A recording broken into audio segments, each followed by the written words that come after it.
Observatorium Bosca. Ini salah satu teropong yang tertua di Indonesia dan bahkan di Asia. Ini didirikan sekitar tahun 1920-an dan tentu saja ini merupakan tempat yang sangat menarik untuk edukasi mengenai astronomi. Di sini kita bisa banyak belajar mengenai alam semesta dan juga tentu saja yang berkaitan dengan perubahan iklim. Jadi Insight kali ini di Observatorium Bosca di Lembang, Jawa Barat, dan tentu saja kita ingin tahu ya, apakah sebenarnya ada makhluk alien, makhluk di luar angkasa. Nah, bagaimana? Ya atau tidak? Mari kita saksikan dalam Insight with Desi Anwar kali ini.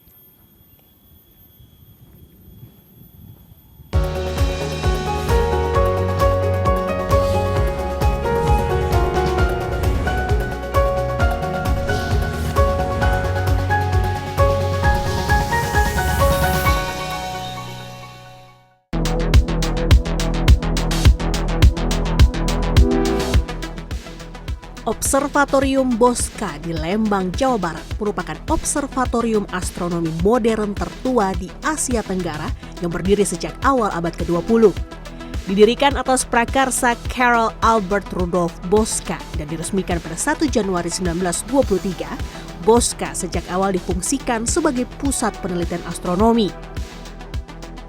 Sejak 1951, observatorium ini dikelola oleh Institut Teknologi Bandung dan menjadi bagian penting dalam pengembangan ilmu astronomi serta pendidikan sains di Indonesia. Di tengah perkembangan teknologi global, Observatorium Bosca terus melakukan pembaruan fasilitas dan instrumen penelitian.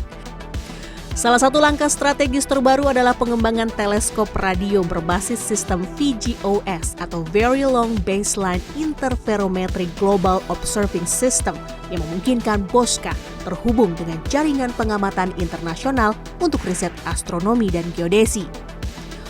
Modernisasi ini dilakukan agar Bosca tetap relevan sebagai pusat riset sekaligus mampu berkontribusi pada pengamatan ilmiah berskala global. Walau tujuan utama Observatorium Bosca adalah riset ilmiah dan pendidikan astronomi, institusi ini secara bertahap membuka akses bagi masyarakat umum melalui program kunjungan terbatas. Melalui program kunjungan terjadwal dan kegiatan open house, masyarakat dapat mengenal sejarah dan fungsi Bosca tanpa mengganggu aktivitas riset. Skema ini menegaskan peran Bosca tidak hanya sebagai laboratorium sains, tetapi juga sebagai sarana edukasi publik tentang astronomi dan pentingnya pelestarian langit malam.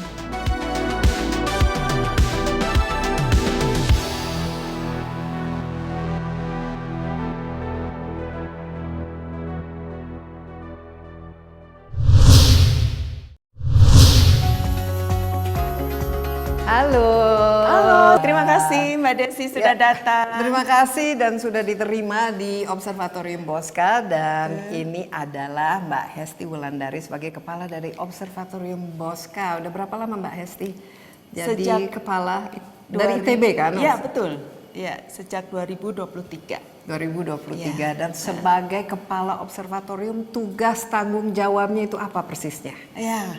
Jadi Observatorium Bosca ini saat ini statusnya adalah sebagai sebuah laboratorium pendidikan, penelitian, dan pengabdian masyarakat. Jadi ya sebagai kepala lab begitu gampangannya. Nah, tapi cuma ini agak sedikit berbeda Observatorium Bosca itu. Karena ini lab tapi areanya 8 hektar lebih. Ya, cukup luas ya. Betul, dengan koleksi-koleksi yang banyak yang bersejarah begitu. Jadi ya agak unik lah. Oke, gitu. tentu saja nanti kita akan melihat ya planetariumnya, teropongnya itu sendiri. Tapi sebelumnya mungkin kita mulai dari ruangan multimedia ini. Bisa sambil keliling-keliling ya, boleh? Mbak Hesti nanti jelaskan. Ya. Oke. Ini kan peninggalan Belanda Betul, ya. betul. Dan memang dibangun ketika kita masih inilah bagian dari kolonial Belanda. Ini didirikan pada tahun 1923. Iya. Nah, mungkin highlight dari sejarah ataupun cerita dari observatorium ini apa saja yang kita bisa pelajari dari yang peninggalan yang kita lihat di sini. Oke, baik. Tadi seperti Mbak Desi sampaikan, jadi Observatorium Bosca itu berdiri tahun 1923. Jadi kita sudah berumur 1 abad lebih. Wow, 1 abad Gitu. Jadi itu didirikan 3 tahun setelah ITB berdiri. Dan nanti kita lihat di sana ada donaturnya yang beberapa beririsan dengan donatur ITB begitu. Jadi dari awal ini observatorium ini sangat dekat hubungannya dengan ITB begitu.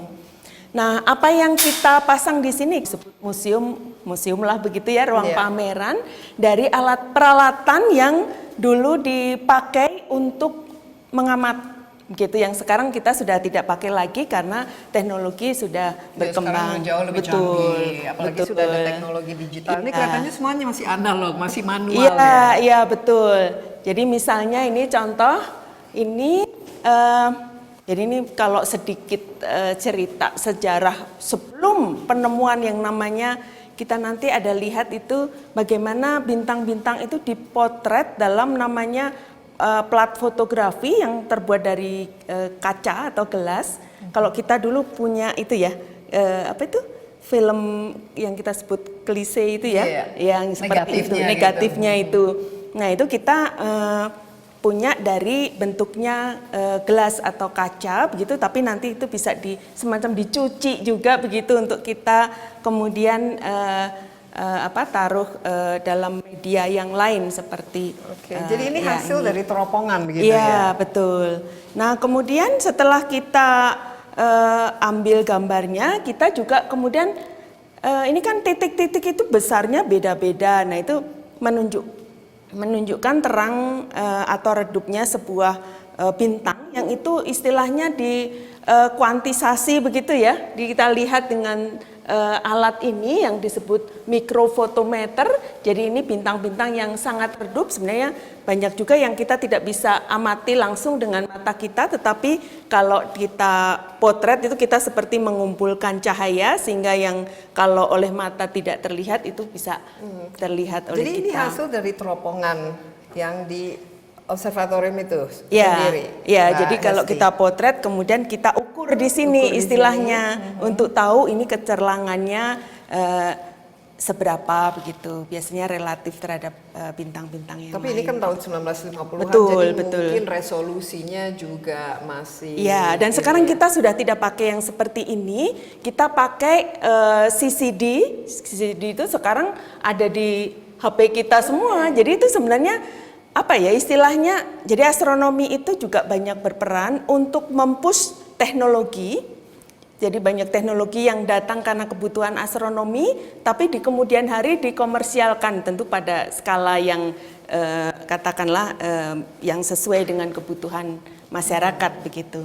Nah jadi dengan equipment ini ya, alat ini terakhir dipakai tahun berapa Mbak Hesti, tahu nggak? Wah, kita itu memakai CCD itu pertama kali mungkin tahun, kalau di Observatorium Bosca mungkin sekitar tahun 80-an barangkali ya.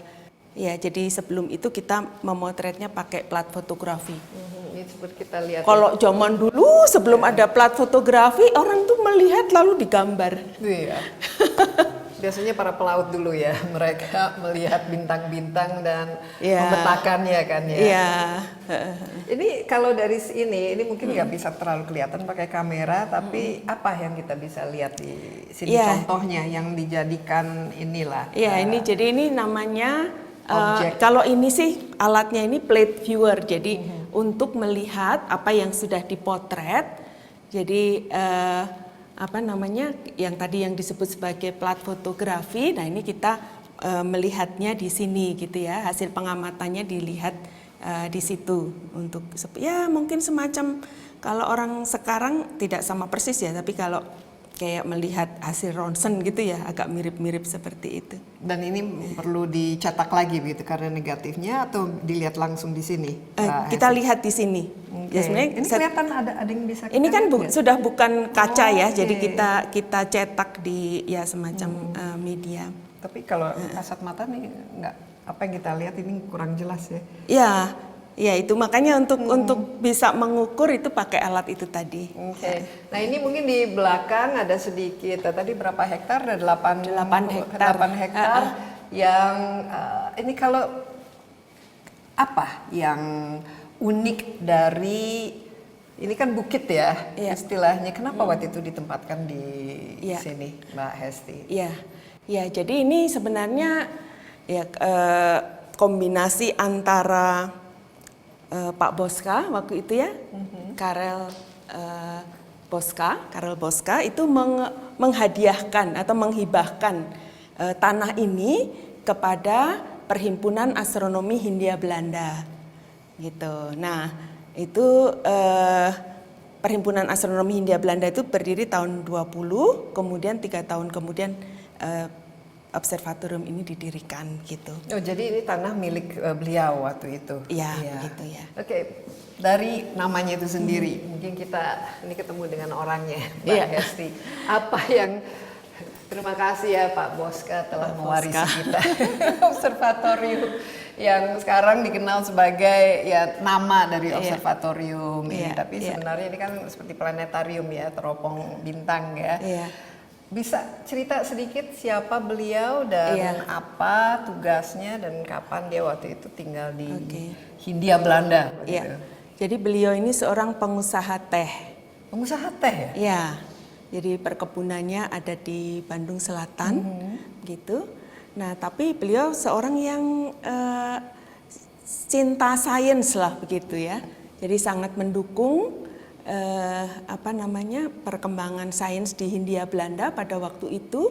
Beliau juga salah satu penyumbang dari yang tadi saya sebutkan Iya. ya berdirinya ITB. Nah, ini kalau kita lihat di sini nih penyumbangnya kalau kita lihat biasanya yang ditaruh paling atas kan yang paling besar, besar dia donasinya. dia founder lah. Iya, bersama begitu. dengan Kerkhoven ini Kerkhoven. keponakannya, ya keponakan Pak Boska. Jadi kita sekarang ada satu rumah yang kita sebut sebagai Wisma Kerkhoven sebagai penghargaan kepada Pak Kerkhoven, gitu ya. Kemudian yang ini Ya, kita lihat ini semua di bawah ini adalah perusahaan, ya? betul. Maskapai. Betul. Ini tadi yang saya sebut baru ajak tadi ya, sebenarnya perusahaan susu punya orang Itali. Di sini juga ada bank. Bank ya. Tapi hanya sampai tahun 26 ya. Betul, karena kalau teleskop refraktor ganda yang nanti kita akan ke sana ya, itu kan selesai dibangun tuh tahun 28. Jadi ini pengumpulan dananya sampai Tahun kira-kira 26, tahun 26 untuk begitulah. membangun yang sampai Betul. pada tahun 28. Nah, sayangnya Pak Boska ini meninggal sebelum bangunannya selesai, pembangunan teleskop itu selesai karena kecelakaan naik kereta, mungkin kereta kuda atau dokar atau semacam kasihan. itu dan Tahun berapa deh? tetanus tahun 26. mungkin 26 itu kalau Jadi saya belum rasa. sempat Belum menggunakan belum teropongnya sempat. untuk Iya. tragis juga ya. Tragis juga. Karena teleskopnya sendiri dipesannya dari Jerman, ya butuh Zeiss waktu. ya kalau nggak salah. Iya, nama dari ini. Jena ya, Zeiss Jena. Nah, kalau ini direktur pertama dari Observatorium Boska namanya Pak Vote. Ya. Jadi ini direktur pertama. dia astronom Iya, ya benar-benar iya, ya. betul, ya. Langsung datang dari Belanda. Atau memang Iya. khusus ya jadi datangkan. Iya. Ini bisa dikatakan astronom pertama di Hindia Belanda ya yang ada di Indonesia ya. Sebenarnya sebelum itu tuh sebelum observatoriumnya jadi sebenarnya mungkin waktu itu sudah ada para peneliti juga ya yang datang gitu. Tapi ini kan resmi menjadi sebuah lembaga observatorium. Oh, ini saya perlu menyebut karena saya sangat bangga dengan peralatan ini. Ini namanya teleskop transit. Ini digunakan untuk jadi Observatorium Boska itu berkontribusi pada penentuan garis bujur dunia. Di garis bujur dunia itu kan sangat penting ya, Mbak Desi untuk Ada latitude, longitude gitu betul. kan. Nah, ini longitude-nya. Katanya dulu- kalau longitude susah ya, lebih paling susah latitude daripada ya. latitude. Jadi ceritanya dulu termasuk Columbus salah. Iya. Itu juga Makanya karena dia longitude-nya belum dia bisa pikir dia udah ditentukan. sampai di mana, Betul. tentunya akhirnya Iya. ada di Amerika. Iya, gitu. betul.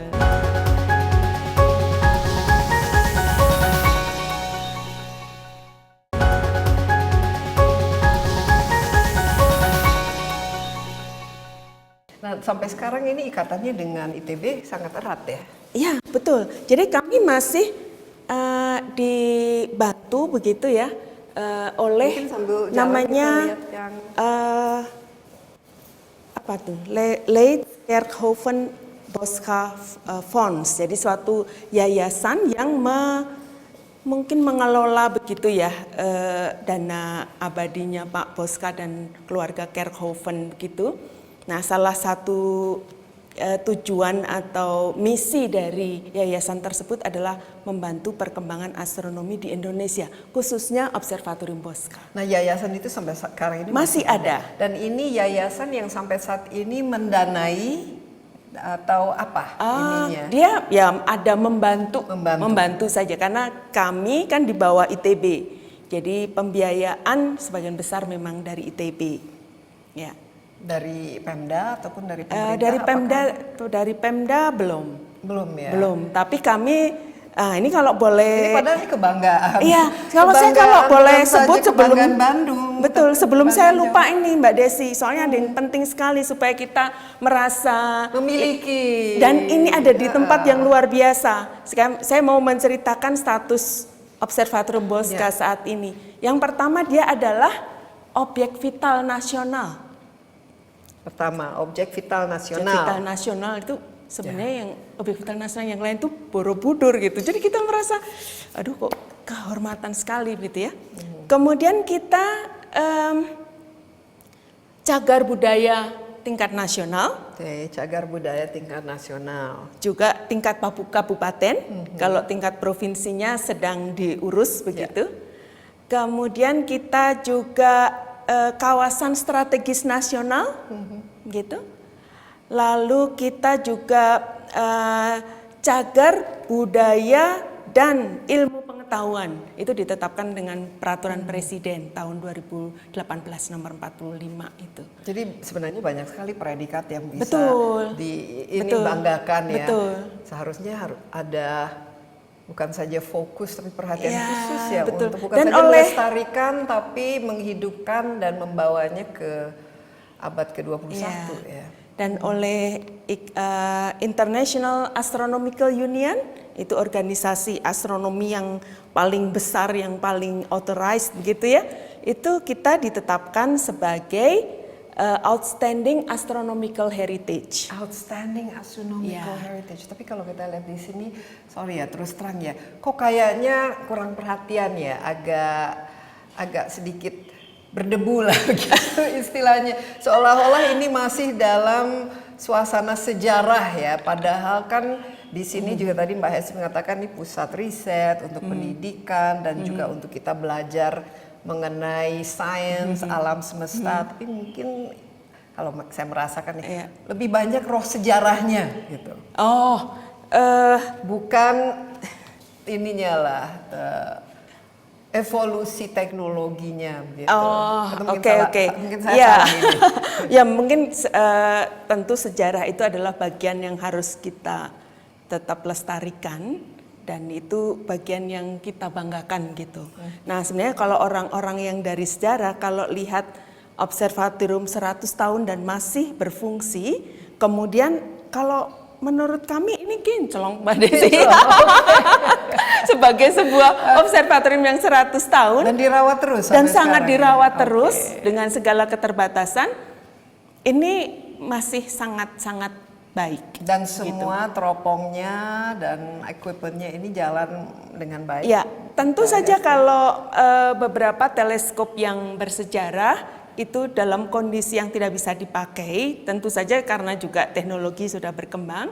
Tetapi yang seperti itu kita masih gunakan untuk pendidikan dan juga public outreach begitu.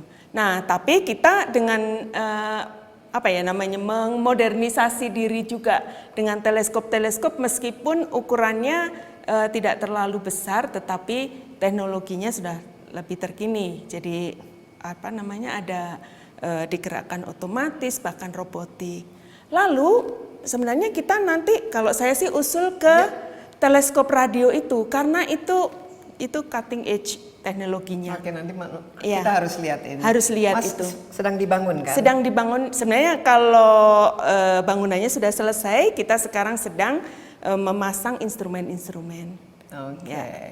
Nah, mumpung masih di ruang multimedia ini, apalagi kita lihat, atau mungkin karena kita di ruangan ini kan memang sejarah Ya. dari Ya, betul. observatorium ini. Ya. Ini foto-foto dari pembangunan Ya, observatorium ya? waktu itu, ya. Wow.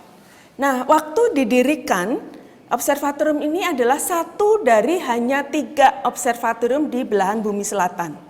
Jadi secara teori itu kalau kita di belahan bumi selatan, ada bintang-bintang di belahan bumi utara yang kita nggak bisa lihat. Iya. Begitu juga sebaliknya. Tapi observatorium Bosca ini kan agak dekat dengan ekuator.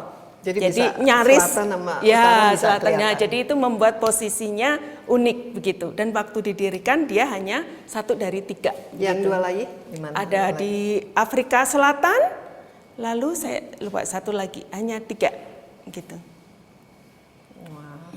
Dan Mbak Hesti masih ingat kira-kira dana yang dibutuhkan untuk membangun observatorium ini? Itu Pakai tuh Guilders mungkin dulu ya? iya, itu ada di dalam laporan tahunan pertama yang ditulis oleh direkturnya. Saya angkanya agak lupa, tapi ada. Tapi pasti lumayan mahal Lumayan untuk skala pada waktu itu. Oke, mungkin ini yang terakhir ini apa? Oh, ini saya perlu menyebut karena saya sangat bangga dengan peralatan ini. Ini namanya teleskop transit. Ini digunakan untuk jadi observatorium Bosca itu berkontribusi pada penentuan garis bujur dunia.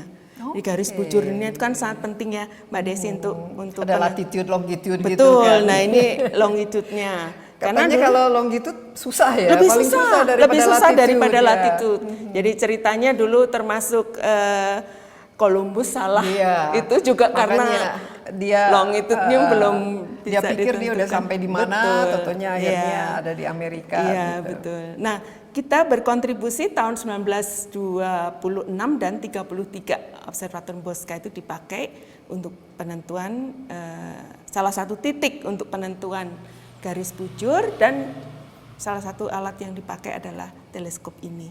Ini rencananya nanti kita mau pindah ke rumahnya, dan rumahnya itu masih ada rumahnya? betul, rumah teleskop kecil begitu. Nanti kita akan kembalikan ke sana, lalu kita akan membuat satu tur sejarah khusus tentang kontribusi observatorium Bosca dalam penentuan garis bujur. Ya. Jadi semua yang kita punya ini itu adalah teleskop optik, jadi melihat pada panjang gelombang optik. Sementara informasi dari langit itu sebenarnya pada semua panjang gelombang, dari gelombang sinar gamma sampai gelombang radio begitu.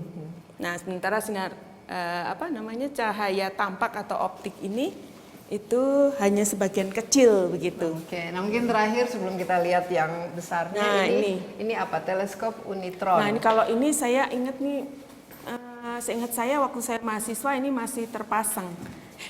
Lalu sekarang kita sudah ganti dengan teleskop yang lebih modern. Ya, ini teleskop Unitron namanya. Ya, ini dari teleskop dari Zeiss juga. Ya. Jadi semua bisa dikatakan equipment ini, peralatan ini dari Eropa ya? Dari Eropa. Nah, tapi yang modern-modern yang kita ada di rumah-rumah teleskop yang lebih kecil itu banyak yang dari Jepang juga ya? Ya. Ya. Tapi kalau dulu mungkin ya dari dan, Jerman. Dan Eropa dan Jerman biasanya yang paling ini ya. Kita mungkin lihat sekarang ya ke Kubah itu, ke observatoriumnya. Yuk, mari kita ikuti. Semakin masa lampau, jadi kita itu sebenarnya di astronomi itu melihat sejarah masa lampau. Matahari itu kita lihat 8 menit yang lalu. Ya, kemudian bintang terdekat itu sekitar 4 tahun cahaya, jadi 4 tahun yang lalu kita dekat. Nah, kalau bintang-bintang dekat konversinya masih bisa langsung, tapi makin jauh konversinya tidak bisa langsung.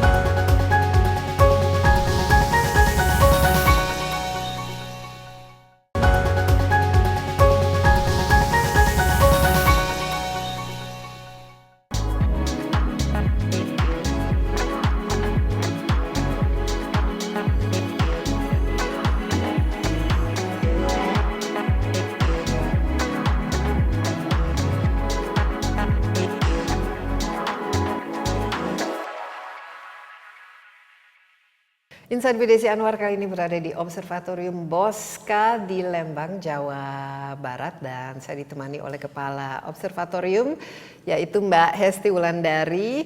Dan tadi kita sudah belajar sedikit mengenai sejarah dari Observatorium Bosca ini. Sekarang kita berada di dalam ruangan observatoriumnya ya Mbak ya, kubahnya lah istilahnya, di mana teropongnya ini ada di belakang kita. Tapi Mbak Hesti, di Jakarta kan kita ada planetarium ya, tapi ini observatorium. Nah, perbedaan antara observatorium dan planetarium itu apa sih sebenarnya? Iya. Jadi kalau di observatorium kita mengamati bintang-bintang yang sebenarnya begitu. Kalau planetarium itu kayak kalau sekarang kebanyakan digital ya. Jadi itu adalah semacam film begitu. Ada show-nya Ada begitu. show-nya begitu. Dan kalau yang di tim di itu tim masih itu. Bukan digital ya, dia pakai sistem optik begitu. Jadi itu ya perbedaannya. Ya, Kalau ini betul. murni observatorium dan ini kan ada teleskopnya. Ya. Ini masih asli kan ya? Betul. Tapi sudah di-upgrade kan dengan perjalanan waktu atau bagaimana? Masih digunakan kan? Sampai 2 tahun yang lalu masih ada mahasiswa yang memakai untuk tugas akhirnya. Ya, saat ini kita sedang ada problem dengan gigi Gearnya. gearnya ya. Jadi ini kita sedang mencari, karena kalau sudah kuno ini agak susah mencari teknisi yang bisa paham dan juga mendapatkan spare part yang kita inginkan begitu. Iya, dan memang tapi unik ya sekali kelihatannya ya. Tapi Iya. kalau untuk meneropong bintang yang sekarang ini kita pakai teleskop yang mana untuk melihatnya? Ya.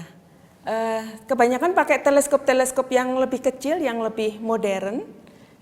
Ada di gedung-gedung teleskop yang lain yang lebih kecil-kecil. Ada berapa seperti itu. jumlah teleskopnya? Kita ada sekitar barangkali 5 begitu ya, karena kita juga punya yang portable juga dan itu juga bisa dipakai. Ya. Paling baru ini apa versi apa? Paling baru kita dapat dari tadi LKBF tadi ya, sebagai hadiah ulang tahun ke-100 kita, kita mendapatkan teleskop, tapi rencananya kita ini mau pasang di Kupang. Kita sedang menunggu kerjasama dengan Universitas Undana untuk naruh di sana. Kenapa di Kupang? Karena kondisi cuacanya lebih baik, lebih banyak punya malam cerah di sana. Oh iya, ini Dan jadi juga polusi cahaya masih. ini sudah terlalu banyak polusi cahaya ya sekarang yang di Iya, Lembang memang ini. seperti itu. Dengan kita compete dengan perkembangan kota di Lembang, meskipun kita coba untuk edukasi masyarakat dan juga memberikan rekomendasi tentang tata pencahayaan di sekitar observatorium. Sebenarnya kalau aturan tidak kurang-kurang, Mbak Desi, tapi seperti biasa penegakannya ya. Jadi misalnya di aturan untuk 2,5 kilometer di sekitar observatorium itu sudah ada. Nah, jadi apa yang boleh dibangun, kemudian sebenarnya pencahayaan itu dianjurkan supaya menggunakan tudung dan seterusnya. Nah, seperti kalau lampu. sekarang yang di Lembang ini seperti apa kondisi untuk meneropong bintang ini? Megatron ada. Jadi sulit sekali, bahkan pada bulan-bulan tertentu itu kita Nggak bisa harus lihat, ini ya, karena musim pasar malam. Jadi lampu sorot dengan lumen yang sangat tinggi itu membuat jadi citra bintang yang kita lihat itu kalah begitu. Dan ini hanya bisa digunakan malam hari atau misalnya kalau tidak ada polusi cahaya dan langitnya bagus, siang hari juga. Ya, sebenarnya kecuali kalau bisa. pengamatan matahari. Kalau pengamatan matahari memang siang hari begitu dengan filter khusus. Tapi kalau mengamat bintang, itu planet harus kita malam. lakukan pada malam hari. Malam sampai dini hari begitu ya. Dalam perjalanannya ini apa-apa saja yang sudah ditangkap oleh teropong di sini, Mbak Hesti?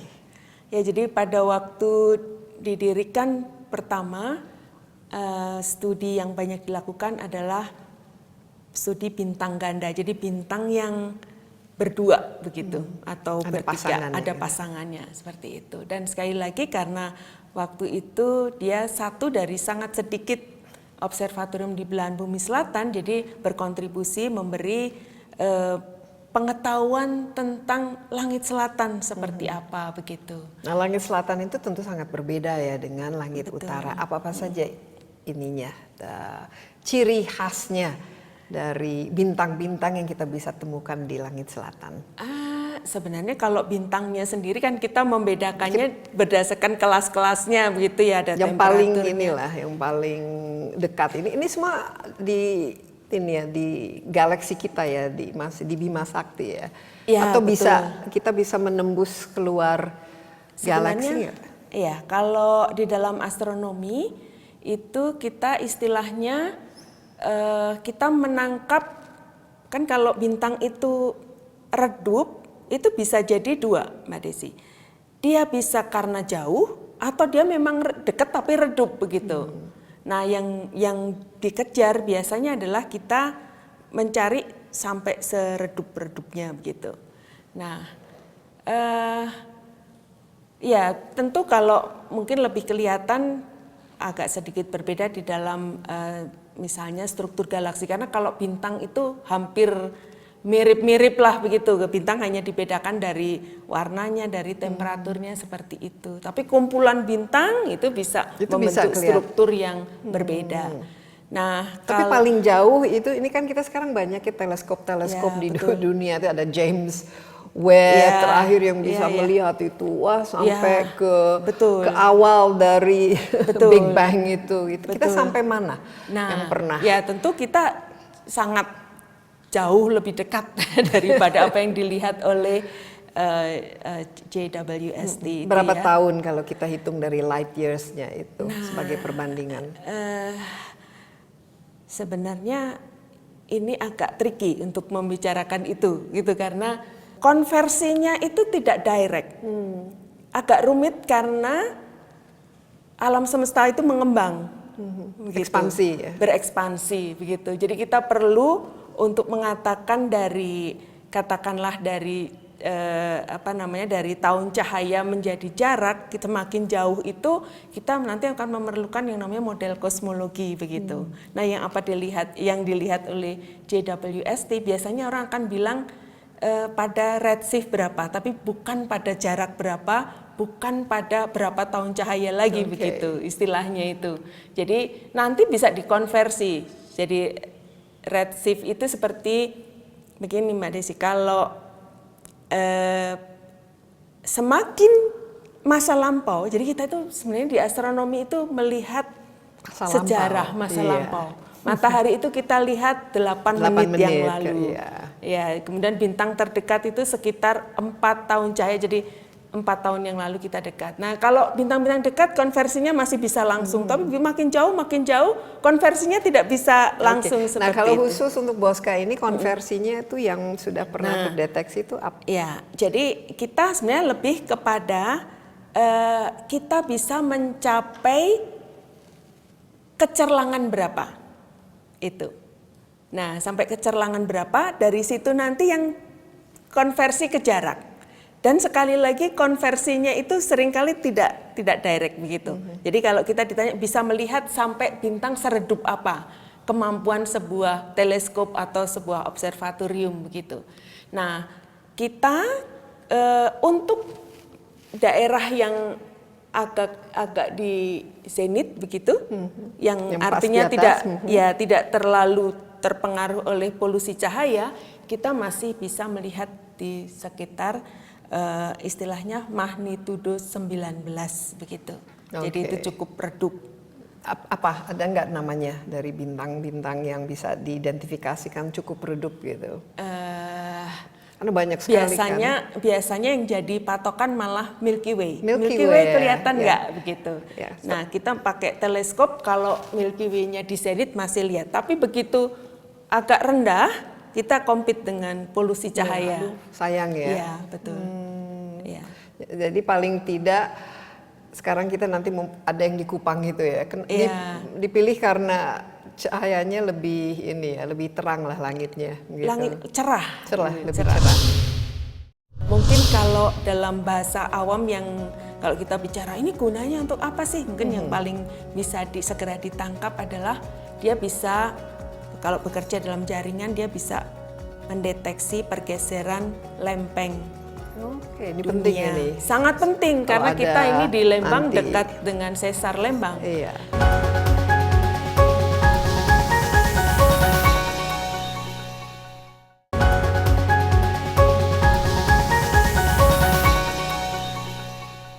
Kalau misalnya lihat ini black hole gitu, lubang hitam itu bisa nggak terdeteksi selama ini? Tidak dengan ini. Enggak ya. Bahkan yang namanya black hole shadow itu kan kita baru-baru saja itu Iya. bisa melihat. Jadi dan ini masih belum. Ya? tidak dengan satu pertama adalah dengan teleskop radio. Yang kedua dalam jaringan. Jadi karena kalau teleskop radio itu kalau berjejaring, kita tuh seolah-olah punya teleskop yang diameternya banyak. bisa segede bumi.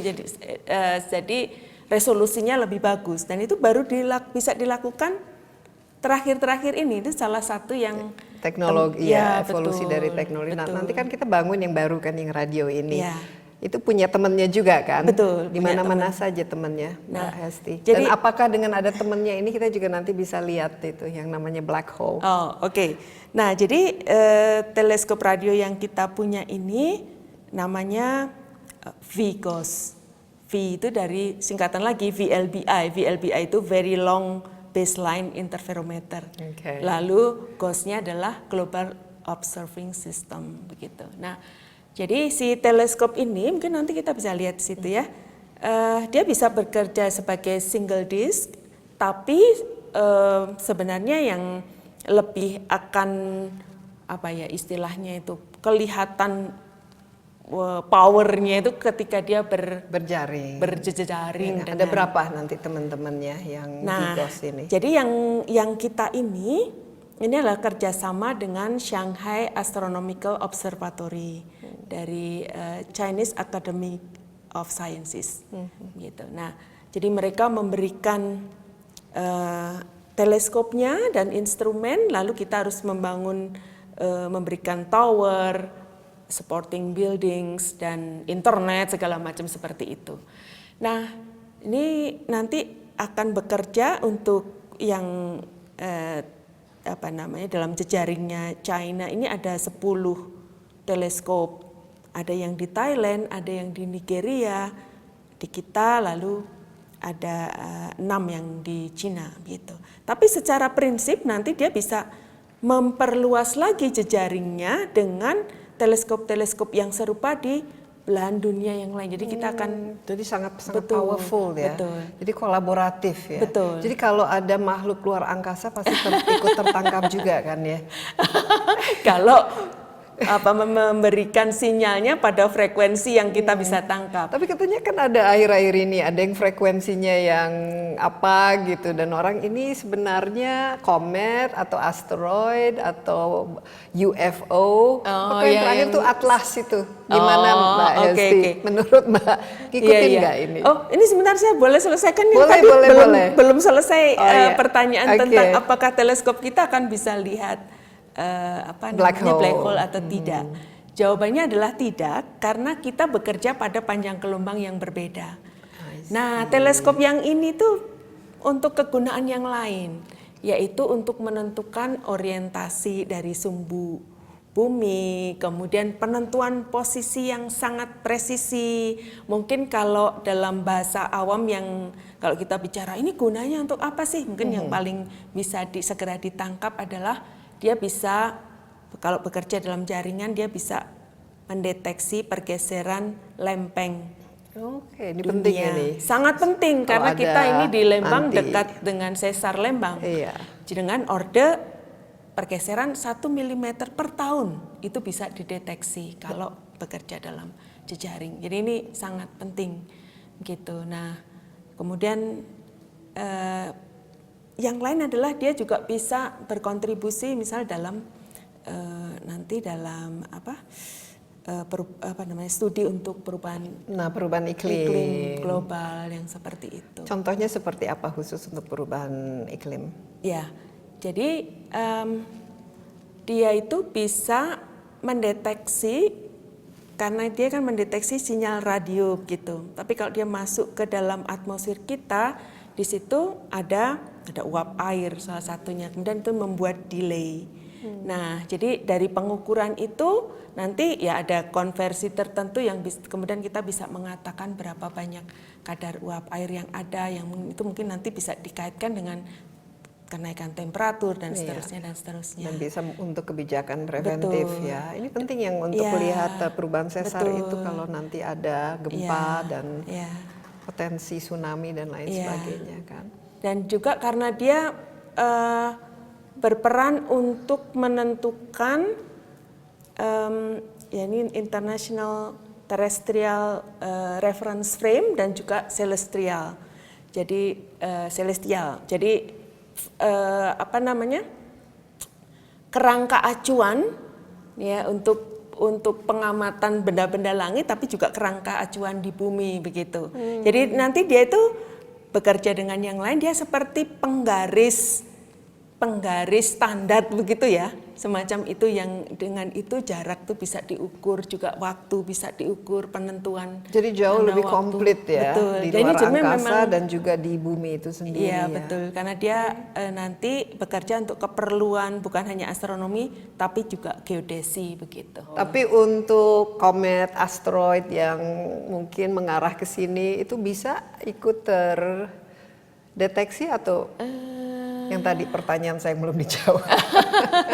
Ada sinyal yang mungkin dari sinyal luar angkasa. Luar angkasa ya. Sebenarnya kalau kita deteksinya itu sementara ini kita lebih ke seperti asteroid yang membahayakan bumi. Itu bisa kelihatan. Iya, itu pakai teleskop yang optik yang biasa itu juga. Tapi kalau ini juga bisa kan melihat ada biasanya kalau untuk itu perlu yang geraknya cepat. Nah, ini nih geraknya tidak ini cepat. Udah sepuh. Dari awal pun tidak didesain untuk bergerak cepat. Tapi ini kembali ke yang dari awal itu tadi bintang ganda itu bintang ganda. Apa yang bisa dipelajari dan penemuannya dan kenapa ini menjadi salah satu alasan didirikannya waktu itu, ketertarikan itu untuk mengobservasi apa sih? Gitu. Ya, jadi selain bintang ganda juga bintang variabel, jadi yang kecerlangannya itu berubah dengan waktu. Kemudian pada tahap-tahap berikutnya dia juga untuk studi planet Mars seperti itu. Nanti ada gambarnya di luar. Jadi banyak macam-macam. Biasanya satu teleskop itu memang dia bisa untuk macam-macam begitu. Tapi semua planet sampai ke ya sekarang mungkin Pluto bukan planet lagi ya, mungkin lagi little planet itu bisa kelihatan dengan menggunakan teropong ini yang si Zeiss ini.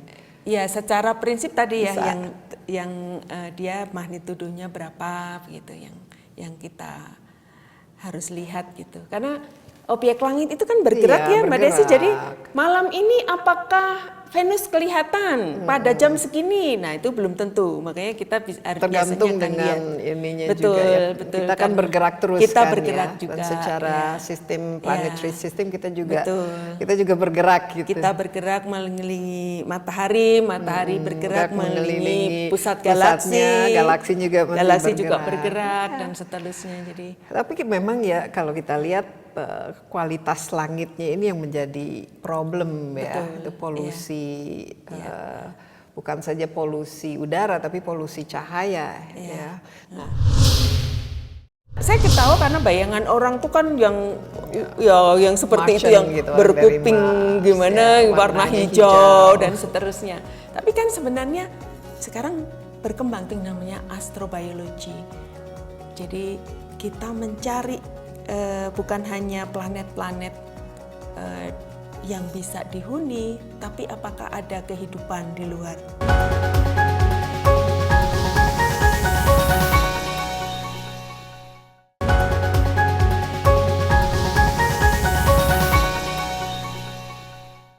Selama ini dipakai untuk apa? Coba dari sejarahnya ini kan kita lihat ilmuwan-ilmuwan yang asalnya Belanda. Mereka ini di mana? Mereka menggunakannya di Indonesia saat itu atau ilmunya dibawa ke Belanda, dan apakah ada hasil dari data yang mereka hasilkan? Bagaimana Mbak Hesti? Jadi ada publikasi yang mereka lakukan. Biasanya kalau saintis kan goalnya publikasi begitu. Nah itu ada mereka publikasikan, dan juga ada tamu-tamu yang datang. Jadi bukan hanya astronom Belanda yang datang, tapi dari berbagai penjuru dunia pada waktu itu begitu. Karena ini masih betul-betul baru Iya. dan menjadi ini pusat perhatian ya. Iya betul. Kalau sekarang mereka masih tertarik nggak ke sini, para ilmuwan yang dari Belanda itu? Mungkin dari aspek nostalgiknya. Itu aspek nostalgiknya, karena sekarang kalau kita bicara, ya ini kita teknologinya memang sudah bukan cutting edge gitu ya. Lalu sudah banyak misi-misi bahkan luar angkasa begitu yang available, yang itu datanya kita juga boleh pakai.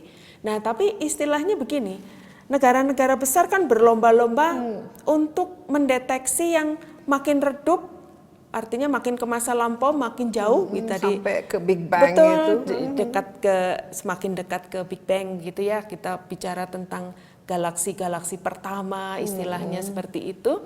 Dan kemudian penuh kejutan, ternyata yang kita lihat di sekitar kita kok sepertinya mereka nggak seperti ini. Jadi belum ada exoplanet, belum ada. Ya betul, exoplanet. Kita cari-cari yang mirip-mirip seperti planet bumi. Betul, yang bisa layak huni. Iya. Kemudian apakah ada? Kalau bumi ini nanti gara-gara perubahan iklim sudah tidak layak huni lagi, kan orang sekarang meneropong ke Mars ya, ini layak nggak jadi rumah? Iya, bahkan kita sekarang sudah lebih dari 6.000 istilahnya extrasolar planets ya. Jadi planet yang di luar tata surya kita, yang di bintang-bintang lain, itu kita sudah temukan lebih dari 6.000. Dan mungkin kita lagi ngomong nih, orang lagi nemuin yang lain lagi, karena terus bertambah terus. Iya. Nah, jadi untuk Bosca ini, ya kenapa masih apa yang kita bisa pelajari, dan ini terbuka nggak sekarang untuk umum, dan siapa-siapa yang selama ini memaksimais, ya kan tadi kan juga pusat riset, pusat sains, dan bagaimana ini Mbak Hesti, supaya kita juga kan perlu ya belajar mengenai alam semesta, sains. Iya. Jadi saya tadi lupa, belum sampai tuntas ceritanya. Jadi tadi negara-negara besar berlomba-lomba untuk mencari yang jauh, yang redup begitu. Nah, jadi yang dekat-dekat ini sebenarnya masih banyak yang bisa dipelajari.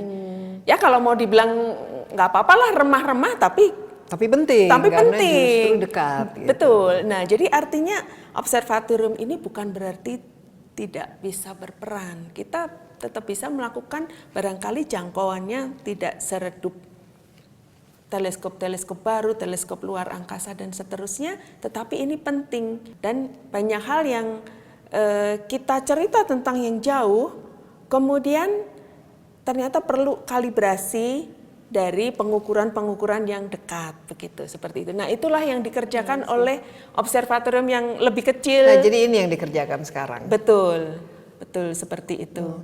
Gini, ini kan kita tahun 2026 ya. Wishlist-nya sebagai kepala observatorium Bosca ini apa kira-kira? Wishlist-nya? Membuat sebuah observatorium itu tidak murah tentu saja. Nah, ini tentu saja bukan hanya untuk romantisme sejarah begitu ya, tapi kan kita masih perlu untuk pendidikan. Tadi ada program studi astronomi, kemudian juga untuk masyarakat, mengedukasi mereka ya, karena kami memandang diri kami itu, jadi astronomi itu sebagai gerbang untuk literasi sains, gitu Mbak Desi. Jadi sedih gitu kalau lihat berita-berita literasi sains Indonesia masih rendah, skor PISA, siswa dari tahun ke tahun tidak berubah begitu. Nah, bagaimana kita bisa berkontribusi begitu ya? Nah, salah satunya adalah melalui kami pede aja begitu ya, menyebut diri sebagai gerbang untuk literasi sains, karena sains seringkali dipandang sebagai antara momok gitu, menakutkan atau membosankan, banyak hitungan dan seterusnya. Tapi rasanya astronomi itu jarang untuk gagal dalam menarik orang untuk untuk pengen tahu, untuk apalagi tertarik, anak-anak gitu. ya, anak-anak Betul. kecil tuh mereka Iya. kan senang sekali kan Betul. kalau dikasih. Tidak harus, dan ini sebenarnya problem semua mengeluh gitu. Kita ketemu dengan teman-teman dari berbagai negara, semua mengeluh bahwa minat pada karir STEM itu menurun, bukan hanya di negara kita, tapi di negara-negara maju juga seperti itu. Nah, sementara tantangan global itu menuntut sebenarnya orang penguasaan STEM itu tidak harus mereka menjadi scientist, engineer, atau yang STEM related begitu ya. Tapi jadi apapun, kalau dia paham, dia literate gitu ya terhadap sains dan teknologi, dia menjadi pengambil kebijakan, dia menjadi apapun juga, itu akan ada dasar berpikir sains yang dia bisa pakai. Wawasan luas secara ini betul. ya. Kalau sekarang istilahnya Literal. berwatak sains. Berwatak sains. Berwatak sains. Jadi itu wish seperti listnya. itu. Jadi lebih banyak perhatian terhadap Betul. dan mungkin juga dukungan dan fokus dukungan, dari betul. pemerintah juga ya, bahwa ya hal-hal seperti ini harusnya menjadi istilahnya program utama kan tadi ini dianggap sebagai proyek nasional juga kan, jadi harus. Tapi terakhir, pernah melihat makhluk luar angkasa dengan teropong kita? Belum. Nah itu sebenarnya satu topik yang menarik loh. Saya tidak ketawa itu bukan dalam konteks mentertawa. Ini pertanyaan menurut saya sangat valid gitu ya. Karena saya ketawa karena bayangan orang tuh kan yang seperti Martian itu, yang gitu, berkuping dari Mars, gimana, warna warnanya hijau dan seterusnya. Tapi kan sebenarnya sekarang berkembang tuh namanya astrobiology. Jadi kita mencari bukan hanya planet-planet yang bisa dihuni, tapi apakah ada kehidupan di luar. Itu pertanyaan menurut saya yang valid untuk ditanyakan. Apakah kita sendiri? Dan perlu kita tanyakan terus-menerus. Dan perlu ditanyakan terus-menerus. Iya. Betul. Dan sebenarnya indikasi-indikasi untuk optimis itu sebenarnya banyak. Tapi ya tentu saja ya extraordinary. Kalau ada yang mengklaim itu harus perlu pembuktian yang extraordinary juga. Nah, yang komet Atlas ini bisa kita lihat, pantau dengan radio teleskop itu? Atau tidak tercapai? Saya biasanya gambar-gambar datang dari ini ya, datang dari teleskop optik gitu. Kalau radio saya belum cek lagi. Apakah dia pemancar radio juga? Kita pantau terus ya. Kita pantau terus. Mbak Hesti, terima kasih banyak dan semoga juga yang para pemirsa khususnya yang generasi muda melihat ini yang tertarik ya untuk mempelajari, menguak misteri alam semesta, karena ya memang kita ini bagian dari universe ya yang luar biasa besarnya, masih banyak yang perlu kita ketahui dan who knows, mungkin kita tidak sendiri di universe ini. Sekali lagi terima kasih Mbak Hesti. Ya, dan demikian Insight with Desi Anwar kali ini. Terima kasih juga atas perhatian Anda. Jangan lupa Anda juga dapat menyaksikan acara ini di cnnindonesia.com dan juga di YouTube CNN Indonesia Insight with Desi Anwar. Sampai jumpa, stay safe dan